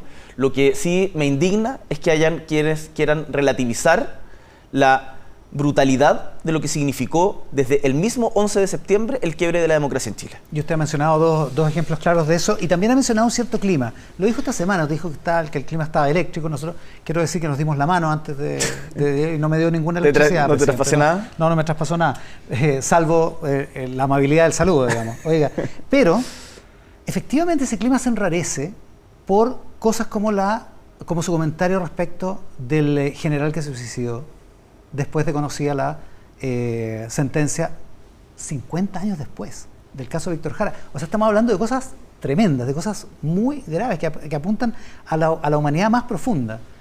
¿Qué fue ese comentario, presidente?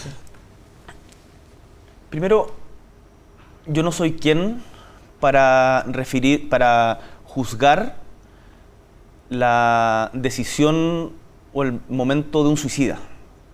Y en ese sentido, respeto a quien toma esa decisión por los motivos que sea. Y de hecho, en la declaración yo no hablo no digo la palabra suicidio. pero entiendo que, dado el contexto, se presta para esa interpretación. Lo que yo quería decir, y reitero, es que hubo quienes cometieron crímenes atroces. Durante mucho tiempo se ufanaron de ellos. Después los escondieron, mintieron, entorpecieron todo lo posible para evitar la justicia.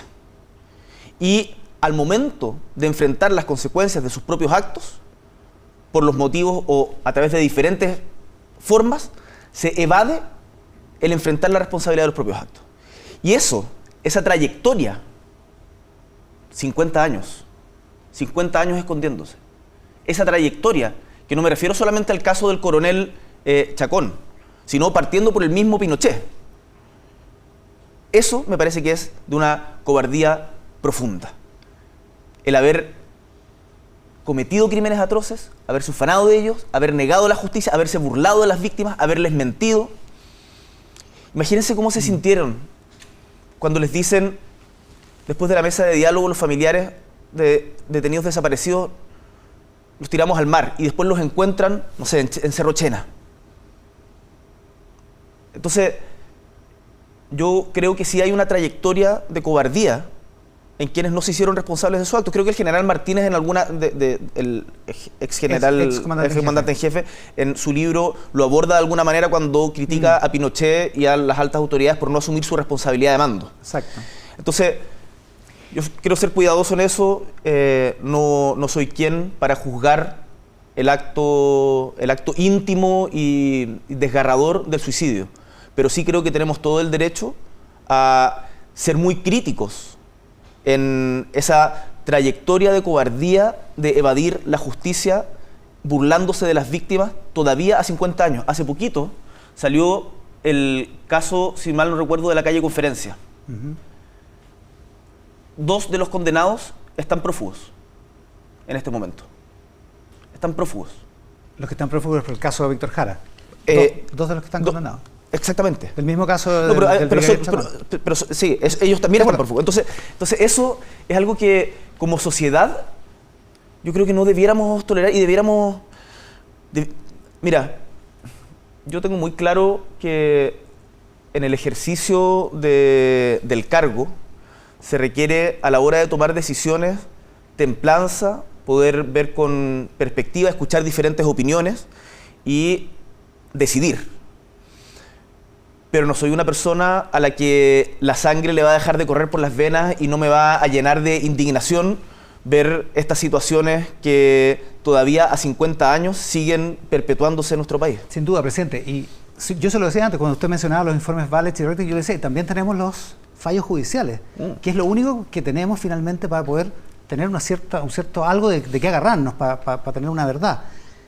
La pregunta es, si después de todas esas infamias que están certificadas por el fallo judicial, en el caso de Víctor Jara, la tortura, la crueldad, los balazos, la manera en que se deshicieron del cuerpo, todas las atrocidades que cometieron ahí, todo lo que usted ha escrito después para retardar 45 años desde la querella, 50 años desde el asesinato. Es realmente una infamia inconmensurable. La pregunta es si quienes nos indignamos por eso, y yo me indigno igual que usted, si quienes nos indignamos por eso, tenemos que tener la misma falta de misericordia que los victimarios tuvieron con sus víctimas.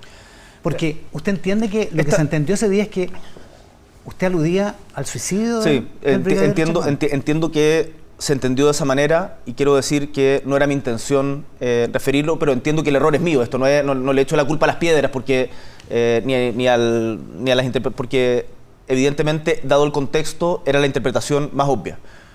Lo que estoy diciendo acá es que mi referencia a la cobardía era a la trayectoria, cosa que mantengo y afirmo de manera muy convencida. No solamente en este caso, sino en muchísimos, como hemos conversado antes. Pero entiendo el problema y no era mi intención y en ese sentido lo lamento, porque efectivamente se desvía de atención y no contribuye a dar un debate en los términos que estamos conversando ahora. Ahora, claro, sería ideal que todas las conversaciones, Iván, se puedan dar como la estamos teniendo nosotros acá. Desgraciadamente en estos tiempos es difícil conversar. Y es difícil, Yo, hay veces, esto lo he contado antes, pero hay veces que me saluda alguien en la calle, por ejemplo, y me dice, yo soy del 38% o del... Yo le digo, como, qué bueno, pero yo quiero que seamos mayoría. Y por lo tanto, me preocupa que nos hablemos solo entre los convencidos. Y por eso hoy día quiero aprovechar y hablarle en particular a las nuevas generaciones, a los más jóvenes, donde pareciera, según diferentes sondeos de opinión, que hay una menor valoración de la democracia. Y que todos entendamos la importancia de poder discutir nuestras diferencias en paz, con respeto, con diálogo y buscar acuerdos que vayan en beneficio del bien común y no del interés particular. Yo creo que la democracia es el arte de ponerse de acuerdo entre quienes piensan distinto en función de un bien común compartido que es el bienestar del pueblo. Y eso no es algo que esté garantizado, no es obvio y ojalá fuera algo que pudiéramos todos compartir. Y en esa misma lógica, presidente, el día en que se lanza el Plan Nacional de Búsqueda, usted de alguna manera saca el pizarrón a la derecha y dice, los presidentes de los partidos de derecha no están acá. Aparentemente hubo alguna, no sé si alguna equivocación, alguna desprolijidad en las invitaciones, pero la cosa es que no estuvieron. Mire, bueno, eso tampoco contribuye demasiado a generar un clima de concordia, porque yo supongo que usted entiende... ¿Que no hayan ido? No que no hayan ido. Supongo que usted entiende que Macaya y Chaguán, por ponerlos a ellos, digamos, están a favor del Plan Nacional de Búsqueda, están apoyando el Plan Nacional de Búsqueda, que es lo que por de pronto su ministro de Justicia dijo después, digamos. Es cierto, yo lo conversé con Javier. Con Javier Macaya hemos tenido una relación de mucho diálogo, incluso en los momentos más difíciles. En esto, y eso es algo que yo valoro mucho de él. Nos hemos alejado mucho más de lo que yo hubiese pensado en las posiciones, pero aún en los momentos más complicados hemos mantenido la conversación. Y yo creo que... y por eso yo saludé mucho la presencia del general Yáñez en el acto. Y hubo alguien que cuando presentamos al general Yáñez, general director de Carabineros, alguien lo pifeó. Y estaba también el director de la PDI, Sergio Muñoz. Y yo dije, no hay que pifiar al general Yáñez por estar acá. Tenemos que valorar, porque ese tipo de gestos van construyendo de a poquito, que son difíciles, son incómodos, pero van construyendo unidad y permiten ir sanando las heridas. Entonces, más allá de si la carta se hubiese enviado con papel de oro en sobre de diamante a la residencia oficial o al correo institucional o donde sea, yo creo que hubiese sido deseable que hubiesen asistido. Pero es cierto, y eso lo valoro, que en particular Javier Macaya y Francisco Chaguán están apoyando el plan de búsqueda y eso no lo pongo en duda, el ministro Cordero lo ha dicho y yo lo he conversado también con Javier esto. Lo que le pregunto, presidente, que usted ha insistido en esta entrevista 2 o 3 veces en que hay la necesidad de tener acuerdos sobre el futuro, sobre que no se puede tolerar un golpe de Estado, en fin. ¿Aporta poco, digamos, para ese propósito la alusión del miércoles, o no? Pero es que a mí me cuesta entender que estas cosas sean negociables. Como si te portas bien, me comprometo a cuidar la democracia. Si dices algo que me molesta un poquito o que me irrita, ¿sabes qué? Quizás no esté dispuesto a firmar ese compromiso. Ya, pero es más difícil conversar cuando uno está enojado. Pero, mire, si fuera por los enojos, sería muy difícil ejercer este oficio. No se podría gobernar. No se podría gobernar. Y muchas veces hay que hacer sacrificio. Lo vimos, mira, hace poquito lo vimos en otro ámbito, con la renuncia del ministro Giorgio Jackson, en donde finalmente logramos sentarnos a la mesa para poder avanzar en un camino que es sinuoso, que todavía es estrecho, que todavía tiene riesgo de desbarrancarse, pero abrir un caminito para poder destrabar las reformas y las tremendas posibilidades que tiene el país en materia de reforma de pensiones, pacto fiscal, crecimiento, y estamos trabajando en eso. Entonces, efectivamente, hay que ir construyendo y yo espero que esta entrevista, que este tono que hemos tenido, que las conversaciones privadas que he tenido también con otros personeros, entre ellos el presidente Piñera, contribuyan a que avancemos en esa dirección. Sí, sobre el pasado podemos tener muchas diferencias. Hay hechos históricos que son innegables. Tú lo decías, los fallos judiciales, Comisión Retis, Comisión Vales. La interpretación de la historia larga de Chile es algo que va a estar siempre permanentemente en debate. Pero podemos comprometernos en algo juntos para el futuro. Y ese es lo que a mí por lo menos me mueve y es lo que no voy a cejar, aunque sea difícil. Eso es lo que habló con el expresidente Piñera, porque usted fue muy duro en la campaña con Piñera. Y en 20 días, primero lo convidó a ir en el avión a Paraguay y después lo a mí me parece importante tener un diálogo incluso con quienes pensamos distinto. Bueno, de eso se trata la democracia. De eso se trata la democracia. Y en eso yo no voy a renegar ni avergonzarme de aquello. Yo, insisto, no quiero hablar solamente con quienes ya están convencidos de lo mismo que yo. Así no se avanza en un país. Y con el presidente Piñera tuvimos una conversación justamente pensando en cuál es el compromiso un compromiso que todos pudiéramos firmar. Dejando de lado las diferencias, como por ejemplo el tema de los derechos humanos. Digamos. No. Los derechos humanos. Los de las violaciones de los derechos humanos de su gobierno. Lo que usted le dijo está advertido. Exactamente. Y creo que fue una conversación muy valiosa. Y en donde para el presidente Piñera, me lo comentaba, era muy importante y para el sector, pero que es algo que yo comparto, la condena a la violencia. La violencia tiene que quedar por fuera de las herramientas democráticas. Es un buen punto, porque Sebastián Piñera estuvo sentado aquí el domingo pasado, en esta misma silla, en este mismo espacio, y dijo que durante el estallido había una parte de la izquierda que había connotado la violencia, que había validado la violencia y que había tenido actitudes antidemocráticas tratando de derrocar a un gobierno. No, yo no creo que nadie haya tratado de derrocar a un gobierno. Que haya un grito en la calle, que alguien diga, no significa que se está planeando un golpe de Estado. O sea, y en esto yo creo que tenemos que ser muy serios. La violencia tiene que estar fuera de la actividad política y debe ser condenable desde mi punto de vista. A mí me tocó, también producto de las decisiones que tomé en el tiempo del estallido, ser agredido en múltiples ocasiones. Una se viralizó por quienes no estaban de acuerdo con lo que habíamos hecho o por haber tomado decisiones antes, recibir insultos por haber cruzado el puente, por, no sé, haber participado de la Comisión Nacional de Infancia que convocó el presidente Piñera en su primer año de gobierno. Y yo reivindico con mucha fuerza la necesidad de estar permanentemente haciendo esos cruces. No hay que dinamitar los puentes que uno ha de volver a cruzar. Y en ese sentido, con los sectores de derecha, más allá de todas las dificultades y diferencias que hemos tenido, yo por lo menos trato de mantener un diálogo permanente. Hay con quienes se puede con mayor facilidad que con otros, pero... ¿Con Piñera se va a poder? Yo creo que tuvimos una muy buena conversación. Creo que... estoy esperando su llamada para que me cuente cómo le fue. Porque él quedó de conversar también. Yo conversé con la presidenta de Bópoli, con Gloria Hatt, conversé con Javier Macaya y conversé con el senador Chaguán para invitarlos a firmar juntos un compromiso de futuro. Y estamos esperando... no quiero hacer emplazamiento, no se trata de eso. Estamos esperando, no, claro. y hemos ido trabajándolo. No, se está tejiendo, digamos. Se está tejiendo. ¿Qué espera usted en ese sentido para el día 11?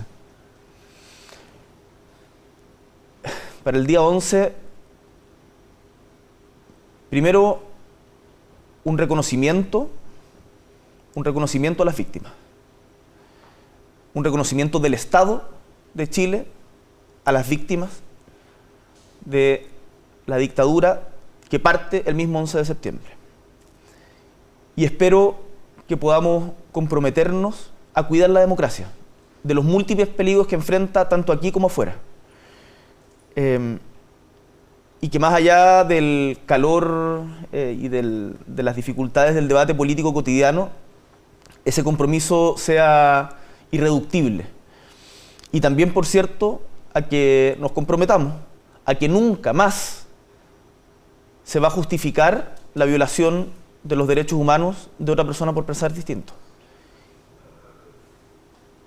Parece poco, parece básico, pero hasta ahora ese consenso no ha sido lo suficientemente explícito. Y yo espero e invito a todos los sectores de la sociedad a que nos comprometamos en esa dirección. Pensando, insisto, no solamente en el pasado, sino en el tremendo futuro que tenemos por delante.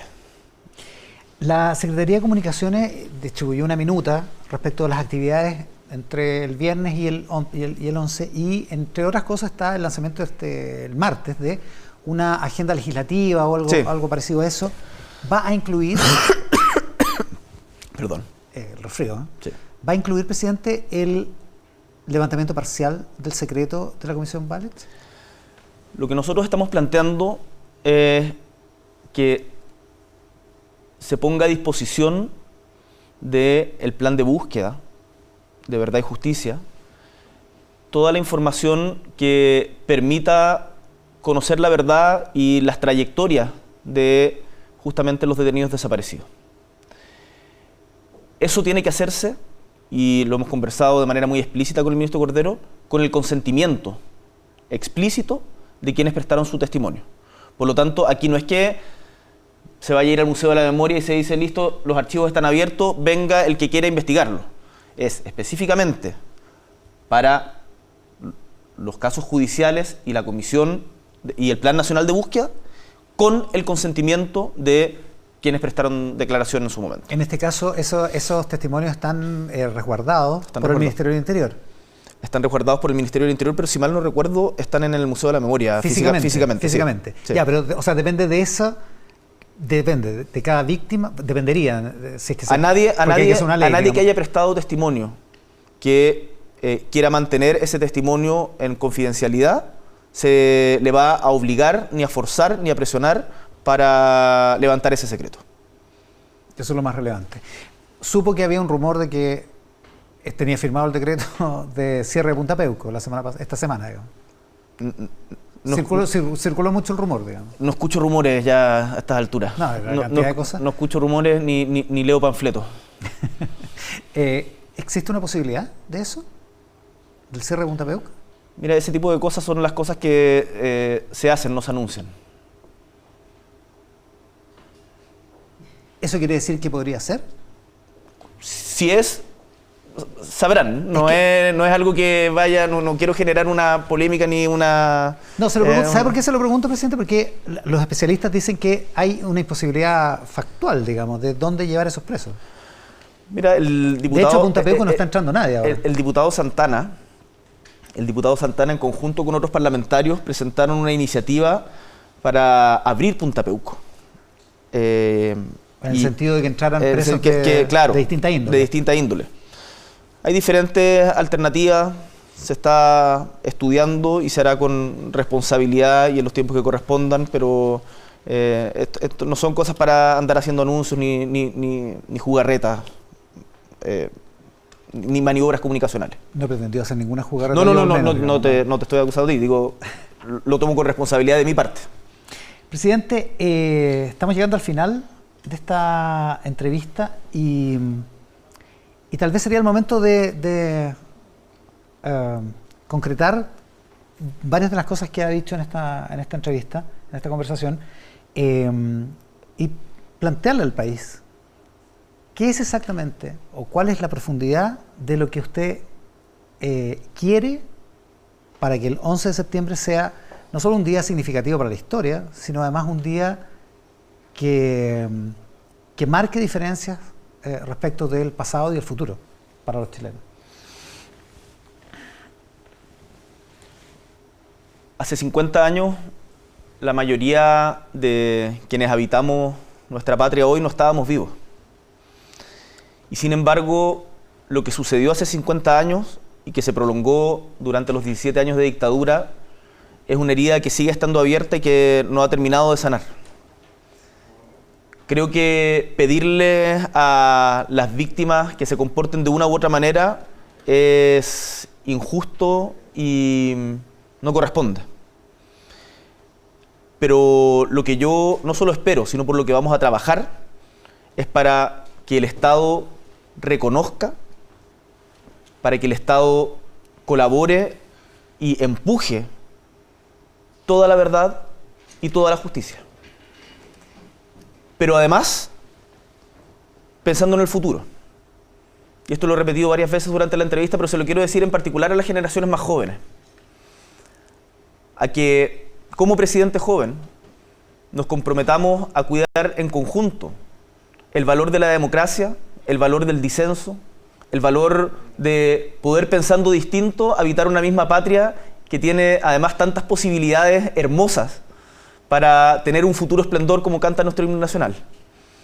Y esa invitación yo se las hago con mucha emoción, porque me ha tocado recorrer Chile en sus momentos difíciles. Ahora, por ejemplo, el Maule, Ñuble, en la región de O'Higgins, y veo esa sabiduría del pueblo de levantarse, de salir adelante, y veo todas las posibilidades que tenemos.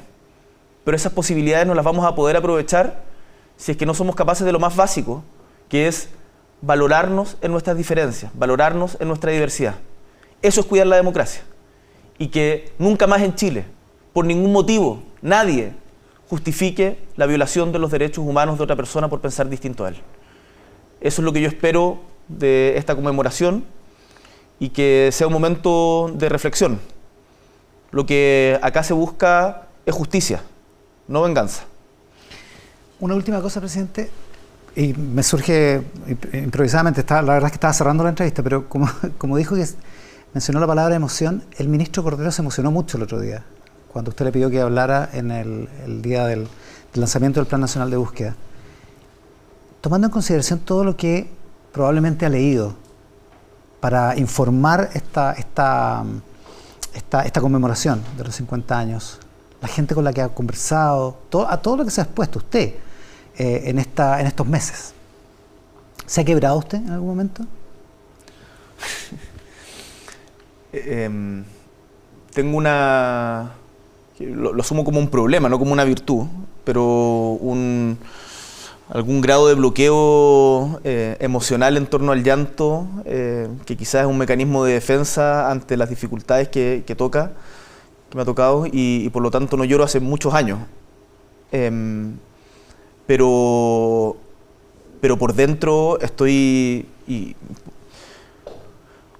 Cuando una persona te abraza y te agradece por el hecho de reconocerlo, por pedirle perdón por haberlos exiliado o por la tortura, evidentemente es algo que a la vez desgarra y sana. Yo tengo muchas cicatrices por dentro en esto, pero son cicatrices que no me cabe ninguna duda que me van a hacer más fuerte, y espero poder además compartirlas con mi generación, con mis compañeros de ruta, para que sigamos avanzando juntos, porque yo, pese a todo, a veces a uno le preguntan cómo estás, como en tono de pésame, y yo les digo, pese a todo, tengo un optimismo provinciano furibundo, que no se me pasa. Y más allá de los dolores y las emociones, que efectivamente está muy eléctrico, como dije en su momento, y sentirlo en la moneda y entrar a la moneda y mirar esos balcones, soy optimista de Chile y su destino. Presidente, muchas gracias por la gentileza de estar hoy día acá. Muchas gracias a ti, Iván, por esta bonita conversación. Con el presidente Gabriel Boric terminamos este ciclo llamado Conversaciones con la Historia. Nuestros 4 expresidentes, más el presidente en ejercicio, conversando respecto de los 50 años del golpe de Estado. Ya llegará el momento de hablar de otras cosas, de pensiones, de crecimiento, de pacto fiscal. Llegará el momento para esas otras conversaciones. Este ciclo estaba centrado en lo que pasó hace 50 años, en los ecos que eso ha tenido en la vida de los chilenos, en particular de quienes han ocupado la primera magistratura de la nación, con el ánimo de conversar, con el ánimo de escuchar, con el ánimo de colaborar para la concordia, para el acuerdo, para el futuro.